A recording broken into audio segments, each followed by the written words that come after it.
And now sports with Chris Duerr from the Little Jess Chrysler Dodge Jeep and Ram Sports Desk. Well, the Steve Hawkins era of men's basketball at Quincy University, part 2 of it now, has come to an end as of today. Quincy University announced this afternoon that Hawkins would be resigning to take another coaching position at a yet-to-be-disclosed school, believed to be an assistant coaching job at a D1 institution. In his 2-year return, the Hawks never were quite able to rekindle their old magic, finishing just 11-17 this season and 25-32 overall in Hawkins' second stint at QU. A national search is already underway by the QU athletic department to find his replacement. Let's do some soccer. Fort Madison coming in red hot on the girls' side, taking on the Washington Demons. Tegan Snodd, a walking wounded today. She was all bandaged up early, playing pretty well here, though, looked really healthy. What a breakaway for her, but on the back end of this, she's actually going to get pushed into the post after she scores. She would not return for the rest of the first half. Hounds up 1-0 at this point. She would, however, make her presence felt in the second half. That's a good sign, but man, Tegan took some real bumps right there, like a pro wrestler almost. Yeah, you could tell she was feeling that just a little bit. Some good defense on the back end, some great net-keeping work as well for the Hounds. Courtesy of Taylor Johnson, a dozen saves today, none prettier than this one as well. Second half, here comes the fun. Let's call in the Wolf. Hadley Wolf about to set up a beautiful pass right here to Emma Snodd. She's going to punch that home. Tegan's on the back end of this to kick it home, but she is going to credit her younger sister, the freshman, pointing out that it was her goal, not her own goal, her sister's goal. Made it 2-0 at that point, and then Hadley Wolf going long distance over the top, upper 90. Pretty stuff for her, and the Hounds end up winning this one by the final count of 3-0. On the boys' side, just across the back Sports Complex, Keokuk taking on Fairfield. Rough day today for Eric Profeta, who played very well in goal for the Chiefs. He was unnerved early a little bit by the early PK, not his fault. Couldn't get that save, but made many saves today. Unfortunately, Fairfield just kind of a juggernaut. Profeta's good work in the back end kind of for naught today as Keokuk falls by the final count in this one of 11-1. Other soccer to pass along today. Hey, the Keokuk girls are off the schneid with a big win today on the road over Fairfield. 4-3 was your final there. Track and field relays, speaking of a big day for Keokuk, up at Central Lee, the girls are your team champs, putting up 174 total points. On the boys' side, no surprise there, Fort Madison really good. They win the boys' championship and do so with 155 points to their credit in the offing. Some golf to pass along today. Start you off with the Centralia Invitational. The host team is your winner. Palmyra finishes second.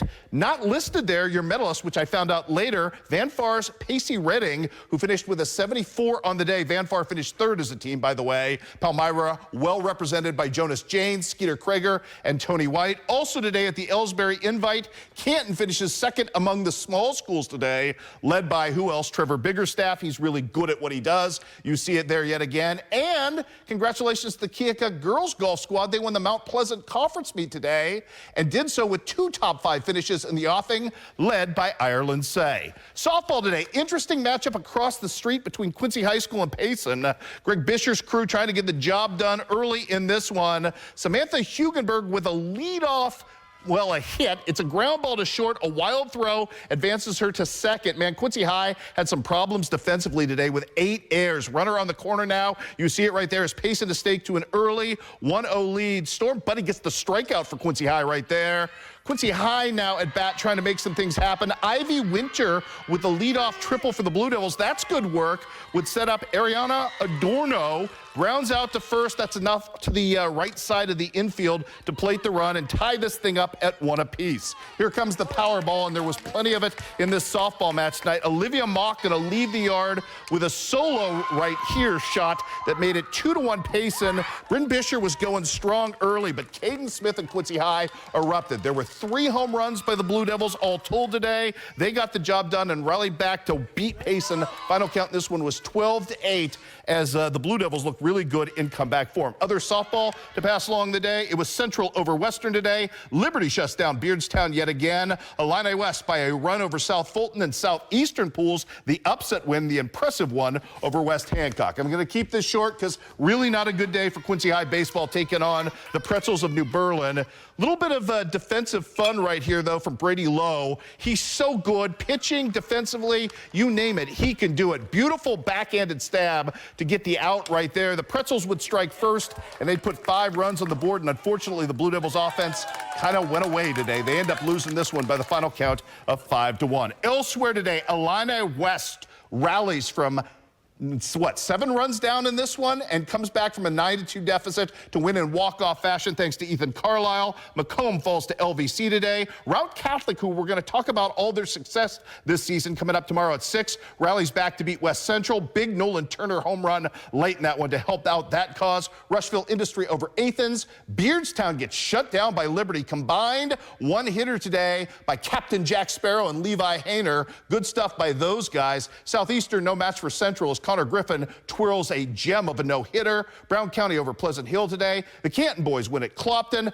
Highland with a big win over Louisiana 7-4. Monroe City beats South Shelby 5-1. Scotland County hits 5 home runs today in beating Paris. Clark County too much for Centralia. And North Shelby with a shutout win over Novinger.